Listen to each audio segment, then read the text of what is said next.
मैं एक चौहान आप सभी को अपने YouTube चैनल पर आप सभी का हार्दिक स्वागत करता हूँ। कल हमने रणथंभौर शाखा के चौहान वंश के बारे में हमने कल प्रारंभ कर दिया था। उनमें जो महत्वपूर्ण जो चौहान वंश थे उनके बारे में हमने चर्चा की थी। महत्वपूर्ण जो चौहान शासक हुए थे उसके बारे में हमने कल चर्चा की थी।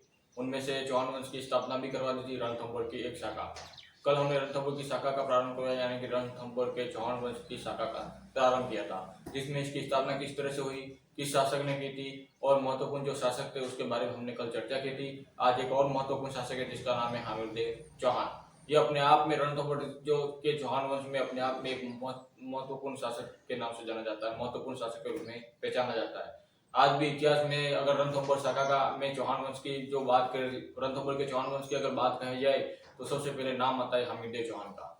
एक मोस्ट और पॉपुलर कैरेक्टर और मोस्ट इंपोर्टेंट जो शासक है वो है हामिरदेव चौहान। तो आज इस हामिरदेव चौहान के बारे में हम पढ़ेंगे। हामिरदेव चौहान, इसका जो शासनकाल है वो 1282 से 1301 तक। 1200 इसका एक शासनकाल इसका ही मिलता है, क्योंकि बहुत सारे जो राजा हुए थे पहले उनका शासनकाल कोई निश्चित मतलब डेट नहीं मिलती है। इनका ही जो निश्चित डेट मिलती है वो है 1282 से 1301। किसके अनुसार बता रहा हूँ, ये हामिरदेव रासो। हामिरदेव के काल में बहुत सारे ग्रंथ लिखे गए जिसमें हामिरदेव रासो है, हामिर हट है, इस तरह से उसके अनुसार बताया गया है कि इसका जो शासनकाल है वो है 1282 से 1301 तक। रणथंभौर के चौहान वंश का प्रतापी शासक है, कह सकते हैं। ये रणथंभौर का मोस्ट और महत्वपूर्ण जो शासक है वो है हामिरदेव चौहान। इसलिए इसके काल में जो रणथंभौर शाखा यानी कि चौहान वंश का जो विस्तार, साम्राज्य का जो विस्तार हुआ था रणथंभौर के चौहान वंश का, वो बहुत विकसित था, बहुत मतलब फैल गया था। किसके काल में? हामिरदेव चौहान के काल में। इसलिए इसे कह सकते हैं कि प्रतापी शासक था। क्यों? क्योंकि एकमात्र शासक है जिसने बहुत सारे राजाओं को अपनी अधीनता स्वीकार करने के लिए मजबूर कर दिया था।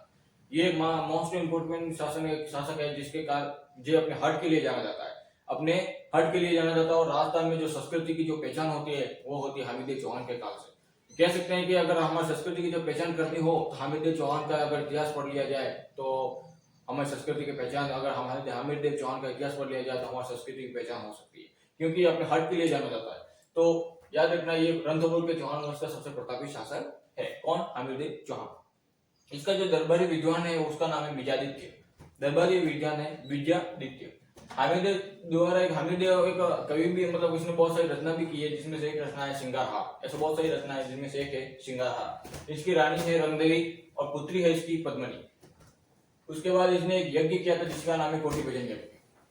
हामिरदेव चौहान के बारे में ये कहा जा सकता है कि इसने अपने जीवन में 17 युद्ध किए थे। कितने युद्ध किए थे? टोटल 17 युद्ध।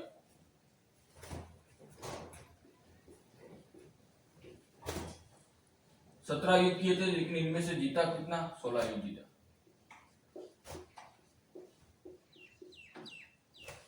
16 युद्ध में ये विजेता रहा। कौन रहा? हामिरदेव चौहान। 17वां युद्ध हुआ था किसके साथ? अलाउद्दीन खिलजी के साथ, जिस कारण से इसकी पराजय हुई और राजस्थान का प्रथम शाखा हुआ था।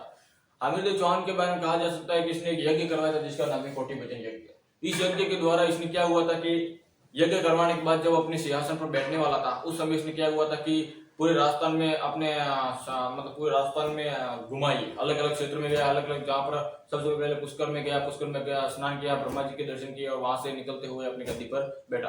गद्दी से बैठने से पहले इसने अपने सारे राजस्थान के जो भी राजा हुए, जैसे मेवाड़ के समर सिंह, बिमरस के राजा अर्जुन, उज्जैन के राजा अर्जुन को पराजित किया, बिमरस के राजा को पराजित किया, और भोज आपने उज्जैन के राजा भोज सेकंड को पराजित किया था। इनकी अधीनता स्वीकार करने के लिए मजबूर कर दिया था। किसने कर दिया था? तो ये कर दिया था हामिरदेव चौहान ने। याद रखना, जब इसने अपने सिंहासन पर बैठने ही वाला था उससे पहले इसने सभी राजस्थान के सभी राजाओं को अपनी अधीनता स्वीकार करने के लिए मजबूर कर दिया था। एक महत्वपूर्ण शासक है। कौन है? हामिरदेव चौहान। उसके बाद अधीनता स्वीकार करने के बाद उसके बाद उसने अपने राजगद्दी पर ये आसन हुआ था, बैठा था। ठीक है, तो ये इसकी जो महत्वपूर्ण बातें हैं, या कह सकते हैं रणथंभौर के चौहान वंश का प्रतापी शासक कौन है? हामिरदेव चौहान। इसका एक दरबारी विद्वान है विजयादित्य। इसने ग्रंथ लिखा था सिंगारहार। इसकी रानी थी रंगदेवी और इसकी पुत्री थी, इसकी नाम है पद्मनी। इसने यज्ञ करवाया था, उस यज्ञ का नाम है कोटि भजन यज्ञ। इसने अपने जीवन काल में कुल 17 युद्ध किए थे। इनमें से 16 युद्ध में ये विजेता रहा और 17वां युद्ध हुआ था कौन सा? अलाउद्दीन खिलजी के साथ, तो इसमें इसकी पराजय हुई थी।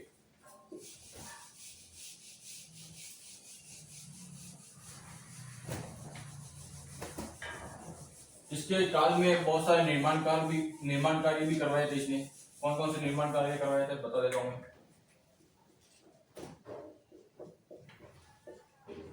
निर्माण कार्य किए थे इसने कौन कौन से? एक तो इसने पद्मला तालाब का निर्माण कराया था। कहाँ पर करवाया था? रणथंभौर दुर्ग। आज भी रणथंभौर दुर्ग में है ये तालाब। पद्मला तालाब का निर्माण करवाया था किसकी याद में करवाया था? अपनी पुत्री पद्मिनी की याद में। पद्मिनी के लिए इसने पद्मला तालाब का निर्माण करवाया था। एक निर्माण करवाया था इसने 32 खंभों की छतरी। कहां पर करवाया था ये 32 खंभों की छतरी?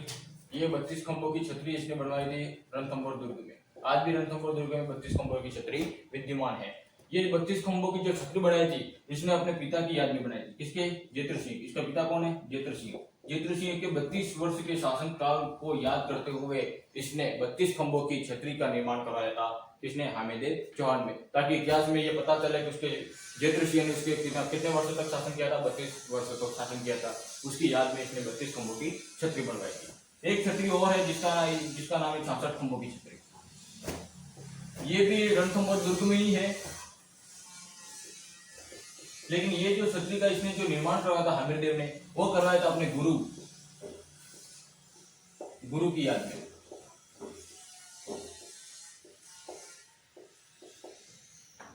किसके याद में? अपने गुरु की याद में इसने 66 खंभों की छतरी का निर्माण करवाया था। किसने? हामिद देव चौहान ने। इसके महत्वपूर्ण जो निर्माण कार्य वो 3 ही है। एक तो ये पद्मला तालाब का निर्माण करवाया था अपनी पुत्री पद्मिनी के लिए। उसके बाद 32 खंभों की छतरी बनाई थी अपने पिता जेत्र सिंह के 32 वर्षों के शासन काल को देखते हुए। इसे न्याय की जंजीर भी कहते हैं। क्या कहते हैं? न्याय की जंजीर भी कहते हैं।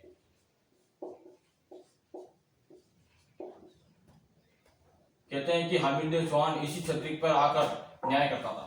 इसी छतरी पर बैठ के कौन न्याय करता था? हामिद देव चौहान। तो याद रखना, इसे न्याय की जंजीर भी कहते हैं। 32 खंभों की छतरी अपने पिता जेत्र सिंह की 32 वर्षों की याद में इसने 32 खंभों की छतरी का निर्माण करवाया था। 66 खंभों की छतरी का निर्माण किसने करवाया था? हामिद देव चौहान ने अपने गुरु की याद में। ठीक है, तो ये इसके निर्माण कार्य हैं।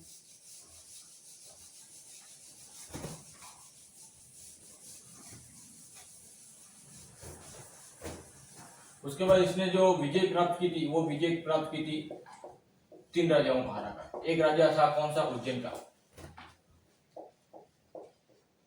कौन है? भोज सेकंड। इसको पराजित कर अपनी अधीनता स्वीकार करने पर मजबूर कर दिया। किसने? हामिद देव चौहान ने। एक राजा था किसका? भीमरस का। सबसे पहले इसने भीमरस को पराजित किया था। भीमरस के राजा को पराजित किया था। कौन था? अर्जुन। भीमरस के राजा अर्जुन को पराजित कर, उसके बाद राजा भोज सेकंड को पराजित कर, और उसके बाद मेवाड़ का शासक कौन था उस समय? समर सिंह। तो समर सिंह को भी इसने पराजित किया था। कौन है? समर सिंह। तो याद रखना, समर सिंह को भी इसने अपनी अधीनता स्वीकार करने के लिए मजबूर कर दिया था। इन सभी राजाओं को पराजित कर ये पुष्कर झील में नहाने गया और नहाने के बाद ये अपने सिंहासन पर आसीन हुआ था। याद रखना, राजा बनने से पहले ही इसने सभी राजाओं को पराजित कर दिया था। तो कह सकते हैं बहुत शक्तिशाली शासक था ये। ठीक है, ये इसकी प्रमुख विजय हुई थी। अब होता है एक युद्ध होता है जिसका नाम है रणथंभौर का युद्ध। सबसे पहले हुआ था इसका युद्ध हुआ था, एक युद्ध हुआ था जिसका नाम है रणथंभौर 1292 का युद्ध। 91-92। ये किया था किसने? जलालुद्दीन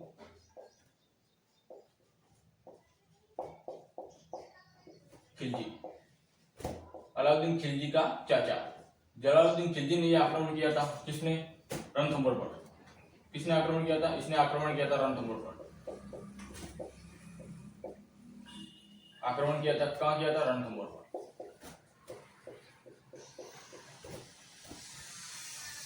किसने आक्रमण किया था? जलालुद्दीन खिलजी। एक बात हमेशा याद करना, जब भी अगर ये रणथंभौर पर आक्रमण करेगा कोई भी आक्रमणकारी, तो सबसे पहले रणथंभौर की कुंजी कहते हैं, एक दुर्ग कहते हैं जिसका नाम है जैन दुर्ग।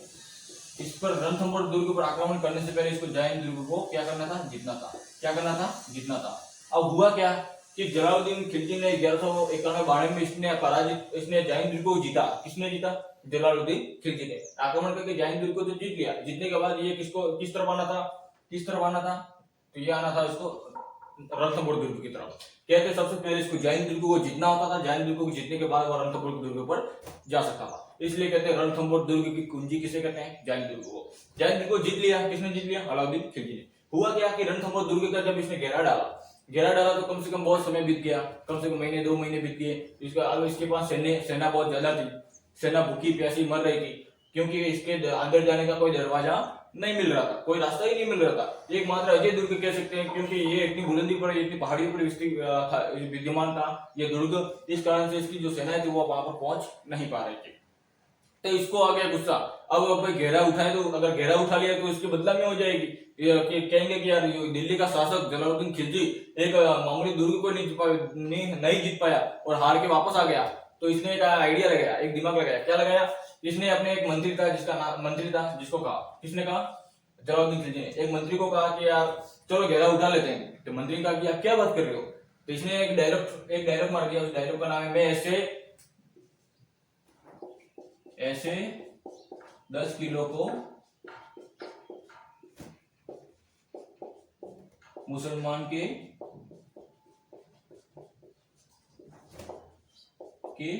दाढ़ी के बाल के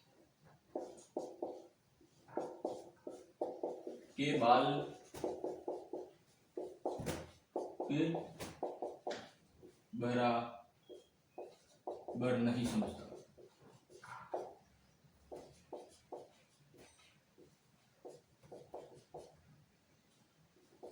नहीं समझता। इसने क्या डायलॉग मार दिया? ऐसे 10 किलो को मुसलमान के दाढ़ी के बाल के बराबर भी नहीं समझता। इसने अपने मंत्री को कहा कि घेरा उठा लो। मंत्री को क्या जवाब? एक डायलॉग छेड़ दिया। इसने क्या डायलॉग छेड़ दिया? ऐसे 10 किलो को मैं मुसलमान के दाढ़ी के एक बाल के बराबर भी नहीं समझता। कहने का मतलब ये है कि इतने 10 किलो को ऐसे में 10 किलो को ऐसा 10 किलो को मैं जीत सकता हूँ, इतनी काबिलियत है, लेकिन मुझे अभी नहीं जीतना, मेरे को जाना है कहाँ पर? दिल्ली। इसलिए इसने ऐसा डायलॉग मार के ये अपना घेरा उठा लिया। तो वो कहते हैं ना, अंगूर खट्टे हैं, जब अंगूर को प्राप्त नहीं प्राप्ति लोमड़ी तो कहती है ना, यार ये तो अंगूर ही खट्टे हैं, इसने ऐसे ही कर दिया, अंगूर खट्टे हैं। इस कारण से वहां से अपना घेरा उठा लिया। ये डायलॉग मारते ही इसने अपना घेरा उठा लिया। कब उठा लिया? 1192 में घेरा उठा लिया और हार के ये कहां चला गया? दिल्ली। तो याद रखना, इसमें जीत किसकी हुई थी? हामिद चौहान की। किसकी जीत हुई थी? हामिद चौहान की। तो याद रखना, 1191 और 92 में जलालुद्दीन खिलजी ने रणथंभौर दुर्ग पर आक्रमण करना चाहा। सबसे पहले इसने जयंत को जीत तो लिया, लेकिन रणथंभौर दुर्ग को जीत नहीं पाया और अपना घेरा उठा के वापस दिल्ली की ओर चला गया। एक डायलॉग छेड़ दिया। और डायलॉग क्या था? ऐसा 10 किलो के मुसलमान के एक दाढ़ी के बाल के बराबर भी नहीं समझता। इस कारण से हामिद चौहान ने जलालुद्दीन खिलजी कुल मिला के हामिद चौहान की ही जीत हुई थी और जलालुद्दीन हार गया, मतलब पराजित होकर वापस कहां चला गया? दिल्ली की तरफ आ गया। ठीक है, बिना युद्ध हुए आया है, याद रखना, युद्ध नहीं हुआ है, क्योंकि इसने सोचा कि यार ऐसे ही चलता रहा तो अपनी सेना मर जाएगी, बीच में ही मर जाएगी, तो युद्ध तो होगा ही नहीं, तो इसलिए अपना घेरा उठा लिया, वापस चला गया। ठीक है, अब आता है इसका भांजा। जब इसकी मृत्यु हुई थी जलालुद्दीन खिलजी की 1296 को, जलालुद्दीन खिलजी की 1296 में मृत्यु हो गई। उसके बाद उसका शासक बना था दिल्ली पर, किसका अधिकार हो गया? अलाउद्दीन खिलजी का। अलाउद्दीन खिलजी का अधिकार हो गया और अलाउद्दीन खिलजी रणथंभौर पर आक्रमण करता है। ये सारी बातें जो दूसरा, मतलब जो इस पर रणथंभौर पर आक्रमण हुआ था दूसरा 1301 वाला, वो हम कल चर्चा करेंगे। आज के लिए इतना ही, धन्यवाद।